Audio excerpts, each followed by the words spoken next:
We're here for, I think, a great occasion. I'm going to actually not spend any time with you right now. I'm going to come back and make a few comments in a second, but I want to kick things off by thanking you all for being here, and then I'm going to ask David Dunn to come up and make a few opening comments. David? Well, good morning. Thank you very much, Craig. You know, it was just a really short time ago that we launched the Office of Public Health Practice here. And one of the primary goals was for our School of Public Health and Information Sciences, led by Dean Craig Blakely, and his colleagues to get out into the community and do what public health schools do in the 21st century. And that's not just study epidemiology, it's actually public health practice trying to change the geography, if you will, of the landscape of social determinism of disease, among other things. And we're very proud that this grant has been awarded to Dr. Monica Wendell and her colleagues from the Centers for Disease Control. The CDC has been active in public health for years and years and years. That's one of the reasons it exists. But what is not known is that they don't just fund epidemiologic studies. They're not just worried about Ebola and things that are of great significance in the world we live in today. But in this particular case, they're interested in how we can prevent social violence. And in this case, young men and women who live in a relatively underserved area, and compare them through our work of our colleagues at Vanderbilt University to others who perhaps have better means.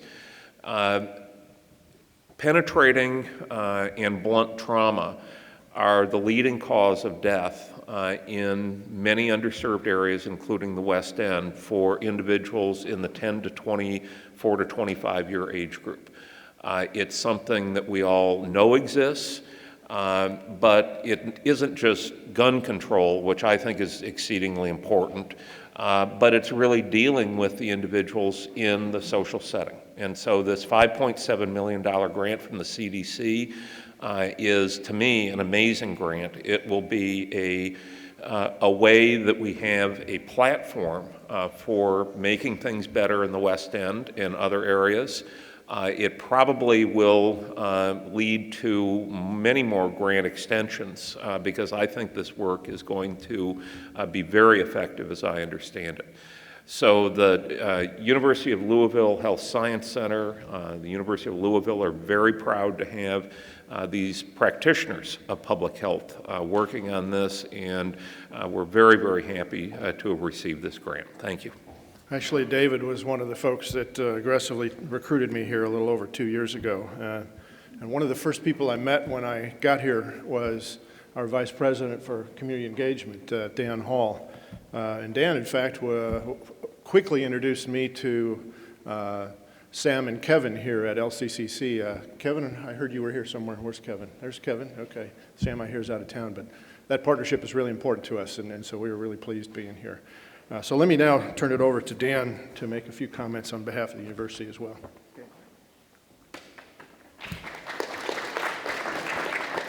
Thank you, Dean Blakey. As you know, in 2007, UofL President Jim Ramsey announced the launch of the Signature Partnership Initiative with West Louisville. The goal of the Signature Partnership Initiative is to work with community partners and community residents to enhance the quality of life in West Louisville by focusing primarily on educational attainment. At the heart of the Signature Partnership is our work with students, teachers, and parents in designated schools in West Louisville. But we understand that in order to improve educational achievement, we must also work with community to address other issues that oftentimes serve as barriers to real learning. Many of these issues are associated with poverty, which produces health, economic, and social disparities. This is why University of Louisville students and faculty from various academic disciplines are working closely with community organizations and community partners like LCC and community residents to address these complicated issues. Last year, U of L was engaged in over 100 partnerships in West Louisville. Over 3,400 students, 380 faculty, and 660 staff were involved in a range of activities, including community-based learning, service learning, research, or volunteer activities that focus on this community. This work not only helps our community, but it also enriches the learning experience of our students. Every school and college at the University of Louisville is an active participant in the Signature Partnership. The School of Public Health and Information Sciences, under the outstanding leadership of Dean Blakely and his wonderful faculty, staff, and students, has been a real leader in this effort, as evidenced by the location of their Office of Public Health Practice in this beautiful facility. The grant award being announced today will help address a critical challenge that this community faces and communities all over our country are facing. We are hopeful that this center will become a valuable resource along with our other collective efforts to make our community a more vibrant and safe place to live and to raise families. So congratulations, Vice President Dunn, Dean Blakey, and Dr. Wendell, and your staff, and our community partners for all the work that you do and for helping to make this possible. Thank you. One of the things that also was encouraging to me when I was contemplating moving to Louisville was looking at the interface between the university and the community. And that began with the Signature Partnership and the clear work that the university was already doing in the community. But it also was clearly influenced by the position, the posture of the mayor and his team as well, and the health and all policies kind of perspective. And I've talked to a lot of public health folks around the country, and most of them are jealous about that perspective being in place here. That's just unheard of in most cities. So I'd like to now invite the mayor to come up and make his 18 comments. Thank you, Dean. Hey, before I start, I'd like to introduce a few folks here, so if you don't know them, you can connect with them later and do some more good work around what's happening here. First, Yvette Gentry is here. So Yvette is in charge of our community building for the city of Louisville. So our Office for Safe and Healthy Neighborhoods reports into her. So it's going to be a big partner in the work that we do here as well. Dr. Moyer is our interim director for public health. And then our newest employee, Brandy Pryor, right here, just moved to town. She's in charge of our Center for Health Equity. So let's give our newcomer a happy to have you. So these folks are making it happen. Please get with them. Carolyn Tandy is here representing Congressman Yarmouth's office. So thank you for being here as well. We've got a great congressman here. And then Dan Crutcher, I want to say thank you as the chair here for hosting us once again. It's great to see everything happening at LCC. So good job to everybody. Well, we're really excited about this because I think you all know we've had a lot of work going on in this area, and I want to thank Dr. Wendell. I was saying this is not an insignificant amount of money we're getting here with this grant, where a lot of good work can be done over these next several years. So from Dr. Wendell, Dean Blakely, President Ramsey, Dr. Dunn, this is just another one of the partnerships that we have. And as we all know, any great city has got a strong partnership with its key university. So we're really thankful for that, thankful to the CDC for believing in this project and seeing the potential to, with U of L's Youth Violence Prevention Center, to help break the cycle of violence that is, unfortunately, in all American cities right now. That's driven by hopelessness and disconnectedness. And there's not just one tool that we have to help turn this around, but this will be another very significant tool in our toolbox to kind of stop what we see with too many kids, where they see violence as the only way to resolve issues. And we've got to continue to work on this. And a lot of this work, we're not going to see results tomorrow, but this is work that's too important. We're not going to give up on it. We know some of the seeds that we're planting today, we may not see for years to come. but we're going to keep doing this work.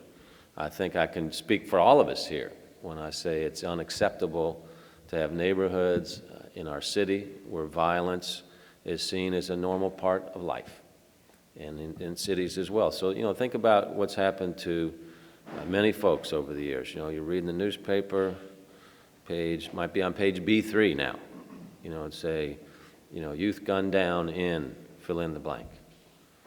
Do you stop and say, you know, what's happening to our society, what's happening in our city, or do you just turn the page and go on? You know, if we get to the point in our community where you say, you know, that's just normal, that's just the way it is, doesn't affect me, you know, that's some time for some serious, serious soul searching. Because these acts of violence are not normal. We know that. You know, kids, when they're born, what they want is a hug and a kiss. You know, they don't go up and start slapping somebody on the face. So we have to return people to that kind of original state where they want to do something with their lives. We do a lot of work in this area, and I say, if I can't get you on the moral standpoint, start thinking ahead of what kind of city do we need to be to compete in the 21st century. We've got to have each and every one of our citizens ready to compete and contribute both on an economic standpoint and a civic standpoint at the same time. And that means that people have got to see disagreements as opportunities for dialogue, opportunities for coming together, as opposed to an opportunity for violence. That obviously is a public health problem. That's why we've also approached violence reduction from a public health lens. It basically comes down to people's ability not to cope. You know, we don't have the social and emotional coping skills, so what they do is go from, you know, problem to violence, as opposed to problem, let's think about this, how do we cope, let's work it out so we can both move forward into the future. So we couldn't be happier about this. The UofL Youth Violence Prevention Center is a tremendous ally for our Office for Safe and Healthy Neighborhoods, which oversees quite a few programs designed to help citizens reduce violence and address areas of need. Programs like One Love Louisville, Be the One to Make a Difference, where we're attacking reduction in homicides, suicides, overdoses. We encourage every citizen, you know, you be the one to make a difference. Because this kind of work, there's plenty of moments of truth where you can either engage and save someone and lift them up, or you can just kind of walk away because it's convenient for you and you haven't welled up the courage to do that job. Programs like Right Turn and Reimage. Aubrey Williams is here today. Aubrey's one of our mentors in the Right Turn program. These programs, Right Turn and Reimage, in partnership with Kentuckiana Works, we work with young people who've had some kind of encounter with the justice system and work with them to change their path through mentors, through helping them finish their GED, get them a job, show them there is another way other than the way of the streets. When we think about how our young folks are looking at us, what are we doing? Establishing the UofL Youth Violence Prevention Research Center was a big signal to our young folks that each and every person in our community counts, and we're doing something about it. We want the potential of each and every one of our citizens thriving and flourishing. That's how we define compassion here in our city. It's an action word. What are you doing to help everybody's potential to thrive? So we're very excited about this being another arrow in our quiver for a safe and healthy city. I look forward to the results of this partnership between Vanderbilt, my alma mater, the U of L, the CDC, and the Office for Safe and Healthy Neighborhoods, and of course the Youth Voices Against Violence. I think this initiative is going to have a tremendous impact in the lives of our citizens, and I look forward to the results we have here so we can share them with the rest of the country as well. So congratulations to all involved for this very important work. Thank you. Now, I get to introduce Monica now, and I could go on and on about that, but I'm just going to say a few things. First of all, the week that I came and interviewed here, I already started thinking about how I was going to, I knew her in Texas, and I already was thinking about bringing her here. And I know when I spoke to David Dunn the very first time on my first interview here, I mentioned that there was a trailing hire that was actually essential to the plans I had for building this partnership with the public health school in the community. Monica didn't quite know that yet, but the plans were already in the works. And rather than steal any more time, let her talk, I just want to point out that I feel really good about being a recovering Texan, and I'll let her make her own comment about that. Monica Wendell, this is your day. Thank you. It's a big day. My youngest son, who was born in Haiti, was recently told by a kid at school, black people can't go to school here. Dielo's 6. My 8-year-old son, earlier this year, heard from a kid in his after-school program, it's 1952, and you can't sit at this table. You have to sit somewhere else. And as much as that infuriates me, I know that African American youth hear much worse things every day. Even though I'm only half white, I benefit from white privilege. My husband benefits from white privilege. My oldest son, my daughter benefit from white privilege. I acknowledge that. I didn't ask for it, but I recognize it. For some people, acknowledging that is uncomfortable. And for some people, being asked to acknowledge that is the equivalent to being accused. The fact that discrimination exists doesn't make us all guilty. But the fact that discrimination persists might. If we're too comfortable with the way things are, if we're not uncomfortable enough to look at it, to talk about it, and to do something about it, then we're complicit in the way the system is. My older two will benefit from white privilege, and my younger two are going to suffer because of it. There's young people all over our country who are angry. They might not be able to articulate it, but violence, the kind of violence that we're talking about, is a symptom of that anger. And that anger is a symptom of something much deeper. The reality is that a history of discrimination and bias has created a system that disadvantages African Americans. The system is so complex and so well structured that it's easy not to see it. And it's easier to not see it. There's conversations happening on college campuses across the country right now. In fact, on UofL's campus, literally right now, about these kinds of issues. We need to engage. We need to be open to conversations that might be uncomfortable about history and about the future. We can't change what happened in the past, but we can look at it carefully. We can sit with the discomfort of it, and we can use that to let us change what happens in the future. Many African American youth are traumatized by discrimination and then re-traumatized by a system that tells them that it's just them, that what they have experienced isn't really what they think it is. They witness and they experience violence in many forms, and in many cases, how they feel personally about violence doesn't really matter, because sometimes engaging in violence is just about survival or about belonging in a community. Our young people are surrounded by messages. Not all the messages are overt, and they're not all explicit, but they're all heard, and they're all understood. Messages about where they came from, about who they are, about what they're worth, and about how society thinks they're going to end up.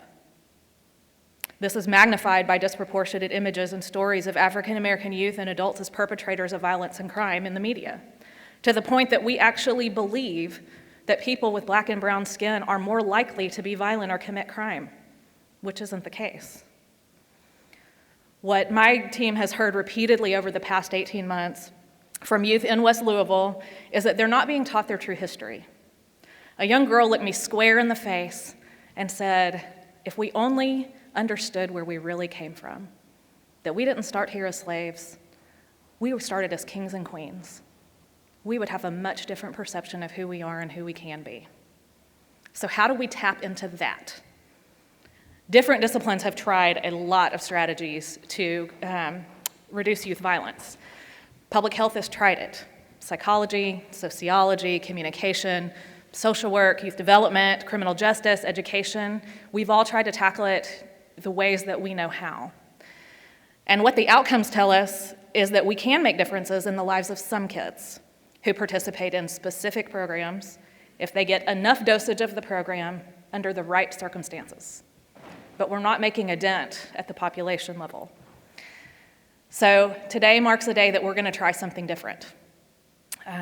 This CDC grant and the establishment of the Youth Violence Prevention Research Center here at UofL is going to bring multiple disciplines to the table with young people to change the narrative. I believe, I heard from Theo Edmonds this morning, and we're trying to verify, this is the first time artists have ever been brought in to this kind of research that's funded by CDC, and we're excited about that. We will bring young people to the table to figure it out. We've got partners who have bravely said, let's link arms and figure out what works.